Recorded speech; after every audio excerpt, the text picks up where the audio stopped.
JRPG'S are back, baby. Yakuza Like a Dragon just came out, and you know what else is going to come out very soon, especially this month of February, baby.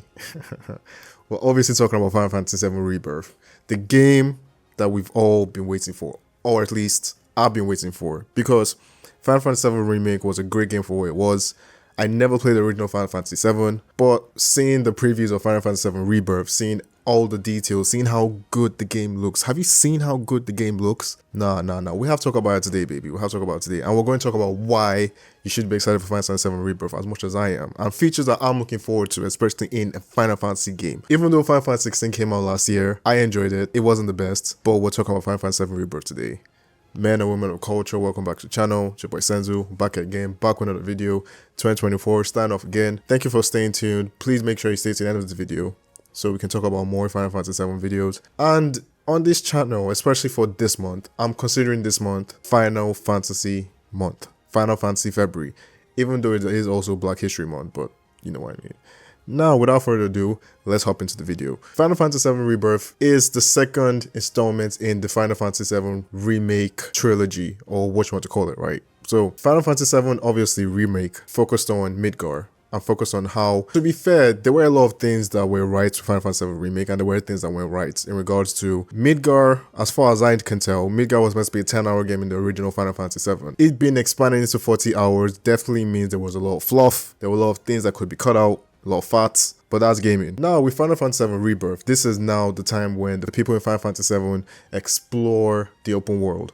We now have a bigger map and have a lot of new things to go into. And talking about a bigger map, that's one of the new features I'm talking about today. And one new feature that I'm excited for is there's a bigger map. Hopefully, you guys understand what I'm going to talk about in regards to Final Fantasy VII, but you know, in this map, in Final Fantasy VII Remake, we went through Midgar. We went through the different sectors in Midgar, like Sector 7, Sector 5, Sector 3. Obviously, the macro reactors in Midgar as well. And any of you who are very in tune with Final Fantasy VII in terms of the story, we know how Midgar was meant to be the first section of the game. It still felt like a linear game because it is Midgar. Midgar isn't particularly big when it comes to like game design or whatever. But that's going to be changed in Final Fantasy VII Rebirth, whereby we're looking at a bigger map.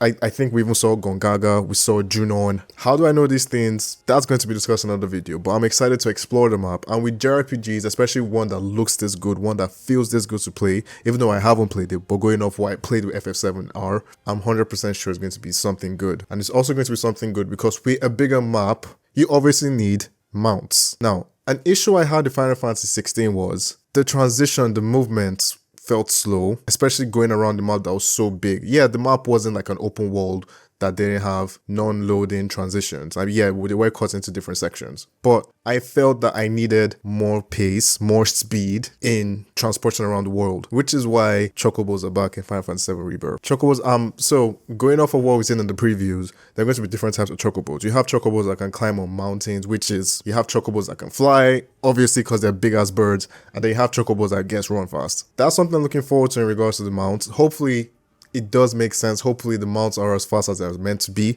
because I'm not trying to walk around the whole bloody map. And now with that, something I really love with Final Fantasy VII, especially the remake, in regards to JRPGs, most JRPGs that we know, usually tactical based, you have the occasional action based JRPG, and then you have that sweet balance in Final Fantasy VII Remake, where it's tactical to a degree, but it's also action, so it's also real time. And there was something I really truly enjoyed about the Integrate, the one with the DLC with Yuffie, where we had synergy attacks. Synergy attacks are attacks whereby members of the party come together, perform a special move. Think of it like a Power Ranger move or Goku and Gohan Kamehameha kind of situation.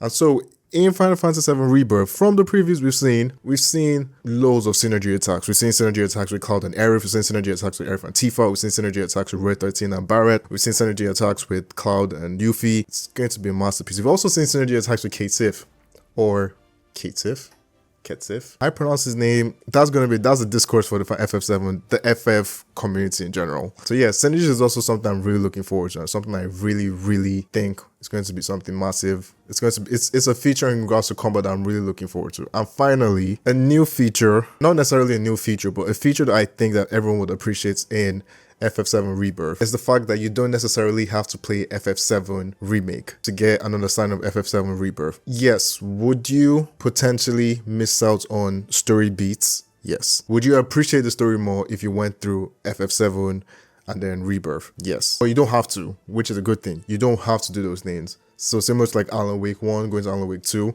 you didn't necessarily have to play Alan Wake 1 to play Alan Wake 2, but you would have definitely appreciated the world building and the story more if you went through Alan Wake 1, Control, and all the DLC. But anybody got time for that? FF7 Rebirth, going to be a great game, going to be a game that I'm going to enjoy. I'm very sure you guys are going to enjoy on this channel, and it's going to be a game I'm going to talk about every now and then. Like I said, Final Fantasy February, new month, new time of the year. Make sure you stay tuned for all the things going to come out to this video. Put in the comment section down below what you guys are, what exactly are you guys excited about when it comes to Final Fantasy. Are you looking for how is Junon going to be? What are the mini games going to be like? What exactly are we going to do in Final Fantasy VII Rebirth? How is the story going to end? I'm not going to go too much into the story beats because I know there are people here that haven't exactly played Final Fantasy VII, and this might be their first Final Fantasy game, so I'm not going to go to story beats. But you know, put in the comment section down below what you guys think about this. Put in the comment section down below what you're looking forward to the most in Final Fantasy VII Rebirth. Thank you guys for watching the video. Hope to see you guys soon. Take care.